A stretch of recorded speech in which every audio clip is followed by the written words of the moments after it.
Hey there, listeners. This is Rod from Cincinnati Children's. If you listen to this podcast on anything other than the Stay Current Pediatric Surgery app, that's okay. Just know that you're missing out because we make these podcasts specifically to live in the app. In there, we're going to give you x-ray images, articles, all this stuff that the guests are talking about, you can access directly in the app while you're listening to the podcast. So download it today. It's in the Apple App Store. It's in the Google Play Store. But until then, enjoy the episode.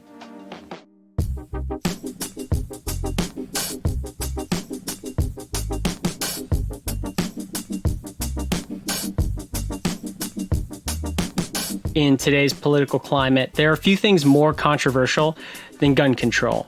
So today, we have a case. Well, it says it is a gunshot wound. transmediastinal gunshot wound. It is a gunshot wound, but it's not about gunshot It's not wounds. about the gun.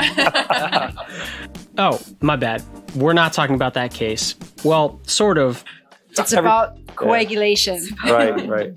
Specifically TEG, or thromboelastography. It's becoming super popular. So that's why in 2019, we had Dr. Elizabeth Beierle from Children's of Alabama explain the basics of TEG to all of our listeners.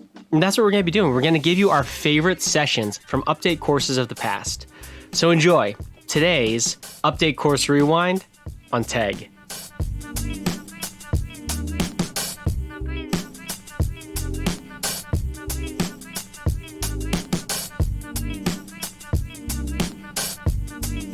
Here is Dr. Elizabeth Beierle with a case. This scenario is a 13-year-old male who sustains a transmediastinal gunshot wound. He is intubated, gets bilateral chest tubes, but there's still a significant amount of hemorrhage.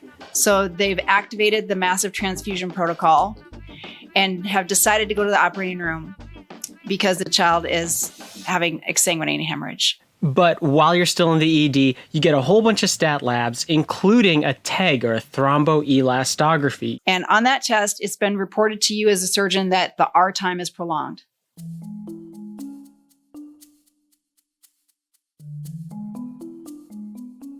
R time is prolonged.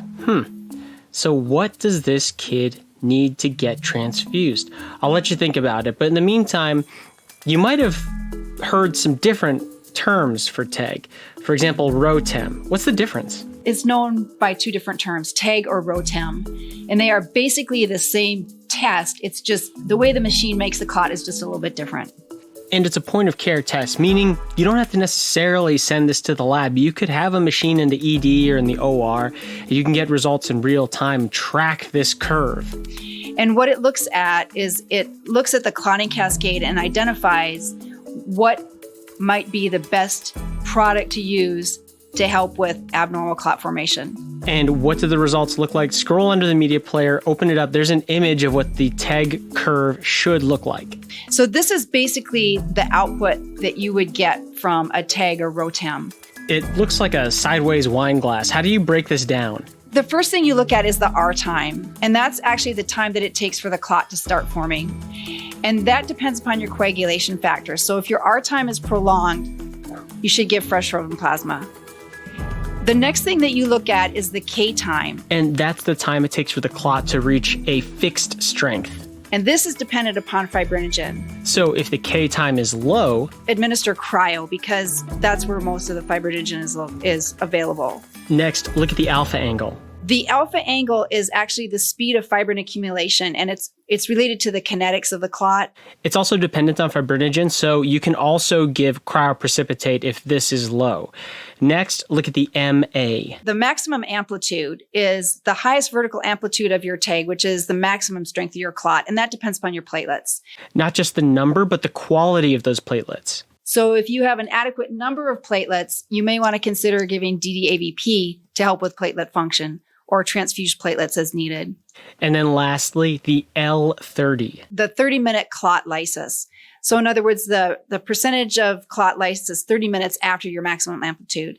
It measures the fibrinolysis. So basically, if that's low, the patient might need tranexamic acid or aminocaproic acid.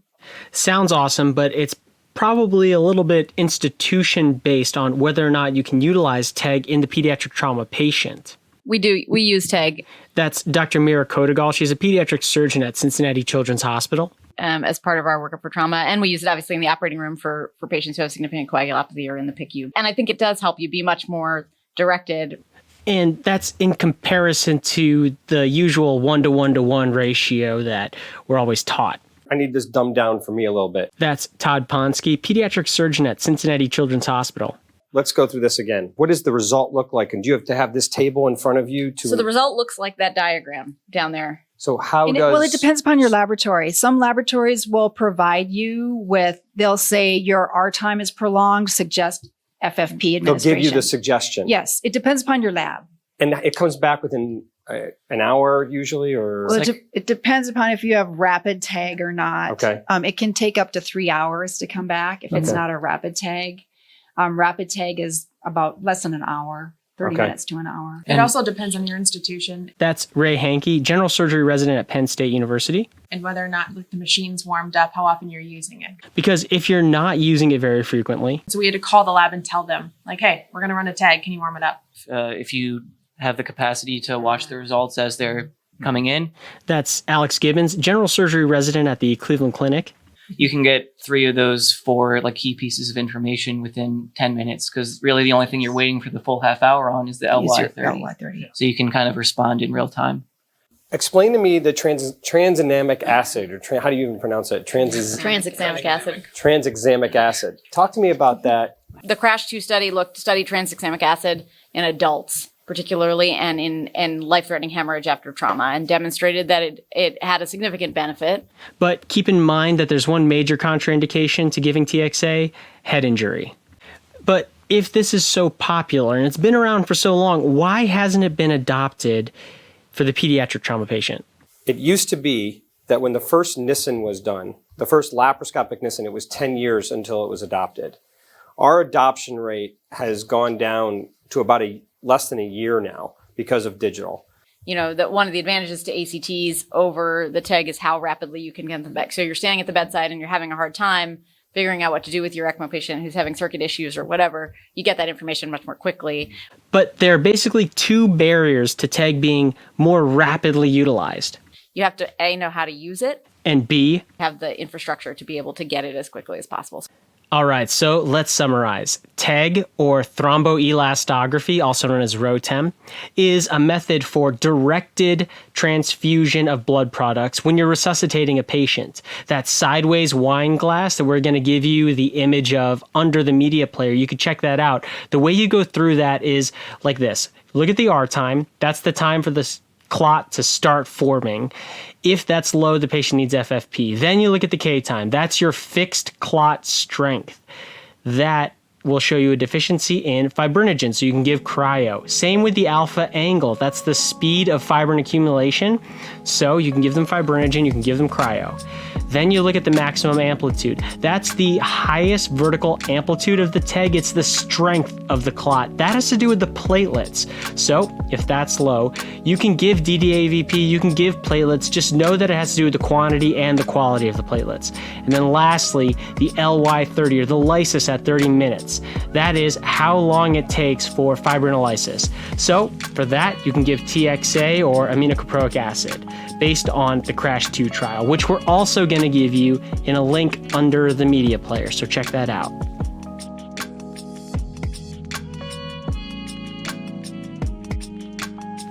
There you go. That is our session on TEG from the 2019 Pediatric Surgery Update course. If you loved it, mark your calendars. August 27th, 2021. That is going to be our 2021 Pediatric Surgery Update course. You can watch it online anywhere in the world. It's going to be interactive, so get ready to answer questions, to chat with the panel. Follow us on social media. You could follow along on social media throughout the update course and leading up to the update course itself. In the meantime, download the app, Stay Current Pediatric Surgery. It's in the Apple App Store, it's in the Google Play Store. And until next time, I'm Rod from Cincinnati Children's, and remember, knowledge should be free.